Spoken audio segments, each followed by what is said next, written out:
जय शिवराय. लाडक्या बहिणींसाठी एक मोठी बातमी आहे.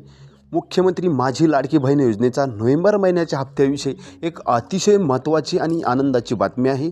आणि हो, लाडक्या बहिणींनो, तुम्हाला ऑक्टोबर महिन्याचा हप्ता पडला का नाही ते कमेंटमध्ये नक्की सांगायचं आहे. नोव्हेंबर महिन्याच्या हप्त्याची प्रतीक्षा सर्व लाडक्या बहिणींना लागलेली. आता नोव्हेंबर महिन्याचा हप्ता नेमका कोणत्या लाडक्या बहिणींना जमा होणार आहे आणि कोणत्या नाही जमा होणार याची सर्वात आधी आपण माहिती देऊया. त्याआधी सर्वांनी या चॅनलला सबस्क्राईब करून घ्यायचं आहे. तर मुख्यमंत्री माझी लाडकी बहीण योजनेचा नोव्हेंबर महिन्याचा हप्ता तुमच्या खात्यावरती कधी जमा होणार याची प्रतीक्षा तुम्हाला प्रत्येक घरोघरी लाडक्या बहिणीला लागलेली. तर नोव्हेंबर महिन्याचा हप्ता पुढील 2 ते 3 दिवसांमध्ये जमा होणार आहे. परंतु त्याआधी एक महत्त्वाची बातमी आहे. ज्या लाडक्या बहिणींनी ई-के-वाय-सी नाही केली तर अशा लाडक्या बहिणींना नोव्हेंबर महिन्याचा हप्ता जमा होणार नाही.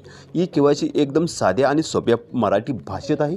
तुम्ही मोबाईलद्वारे किंवा जवळच्या CSC केंद्राद्वारे करू शकता. मोबाईलद्वारे एकदम सोप्या भाषेत मराठी भाषेत आहे. ई-के-वाय-सी करणं एकदम अवघड काहीच नाही आहे, एकदम सोपं आहे.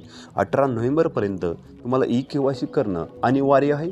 ई-के-वाय-सी जर नाही केली तर तुम्हाला इथून पुढे जो नोव्हेंबर महिन्याचा हप्ता आहे, जो लाडक्या बहिणींचे इथून पुढे जेवढे हप्ते येतील ते भेटणार नाही आहे. 18 नोव्हेंबरपर्यंत तुम्ही ई-के-वाय-सी करणं अनिवार्य आहे. शासन सारखं निर्देश देत आहे, तुम्ही ई-के-वाय-सी करून घ्या.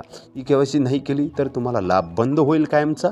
त्यामुळे काय करायचं, ई-के-वाय-सी करून घ्यायचं आहे. नोव्हेंबर महिन्याचा हप्ता तुमच्या खात्यावरती पुढील 2 ते 3 दिवसांमध्ये दिसेल.